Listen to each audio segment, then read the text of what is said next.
Okay, let's unpack this. We're doing a deep dive today into some rather distinctive new timepieces. Mm. We've got some source material detailing the latest from Gagà Laboratorio Milano. Still a pretty new brand, founded just in 2024, right? Exactly, Ruben Tamella and Mo Cappelletta, and they're already updating their Labormatic Cinquanta line. Shows they're moving quickly. So our mission here is basically to sift through this info, highlight what makes these new ones tick, give you the picture. We're looking at the Labormatic Azzurro and the Labormatic Champagne. Right. And the headline seems to be the new dial colors Yeah. for these 2025 versions. Yeah, the material points to a matte pastel blue, that's the Azzurro, and then a matte sort of gold tone for the Champagne. But the colors are just the start. The way these watches display time is, well, it's quite something. Absolutely. It says here the dials have an 8-component structure, multi-layered. Yeah, complex. And then the big thing, the hour isn't shown with a hand. No, it's a numeric in an aperture, like a little window. Exactly, right up at 12 o'clock, just below that very prominent crown. Wait, so a mechanical watch with a numeric hour display in a window, but then analog hands for minutes and seconds. Well, mostly analog for the minutes and seconds, yeah. That makes it definitely unconventional. Okay, so tell me about the minutes and seconds then. How do those work? It really sets them apart. So for the minutes, the Champagne model uses what they call a nearly conventional hand. Okay. But the Azzurro, the blue one, has something different described as a frame style minutes hand. So Mhm. less solid, maybe more like an outline. Interesting, like a window framing the minute markers. Could be something like that, yeah. Mhm. And then for the seconds, both share this central rotating disc. A disc instead of a seconds hand. Right, it spins to show the running seconds. Yeah. The source also mentioned slight differences in the actual minute track markings between the two models, too. Subtle detail. Okay, beyond the dial. The case setup. You mentioned the crown at 12. What about the rest? So while the dials are updated, the core specs seem consistent with earlier Labormatic Cinquantas. It's a 42-millimeter stainless steel case. Which is a decent size.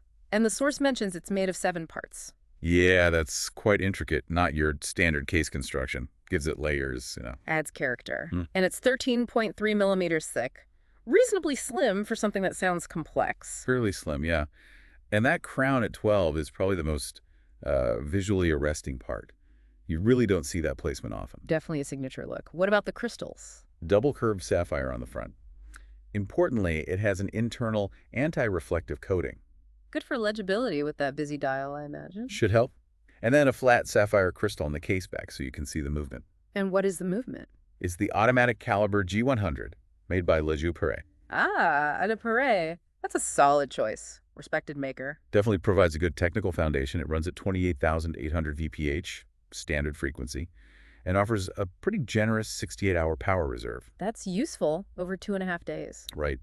The material also highlights a customized oscillating weight, branded for Gagà Laboratorio, and it has a stop seconds function. Hacking seconds, yeah. Good for precise setting. Essential, really, especially when you have separate minute and hour indicators like this. Okay, so pulling it all together. Straps. They come on at color-matched Saffiano leather straps.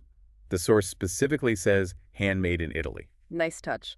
Saffiano has that crosshatch texture, right? Quite durable. Exactly. And they have a standard polished stainless steel pin buckle. And the practical bits, price and availability. Priced at CHF 3,900, that's excluding taxes. And they were available from June 5th, 2025. Sold to their own channels and authorized dealers. Okay, so summing up, Gagà Laboratorio Milano is definitely pushing forward with these Azzurro and Champagne colors. They're doubling down on this distinctive look. Yeah, you get this interesting blend.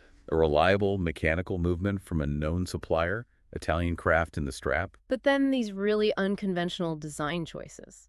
The numeric hour, that rotating seconds disc, the 12 o'clock crown. It's a deliberate mix of tradition and, well, something quite modern, almost avant-garde in its display. So it makes you wonder, in a watch world often focused on heritage and classic designs, what does this kind of bold approach tell us? Yeah, this blend of digital-style numeric display with analog elements, that unique case. What does it signal about where watch aesthetics could be going?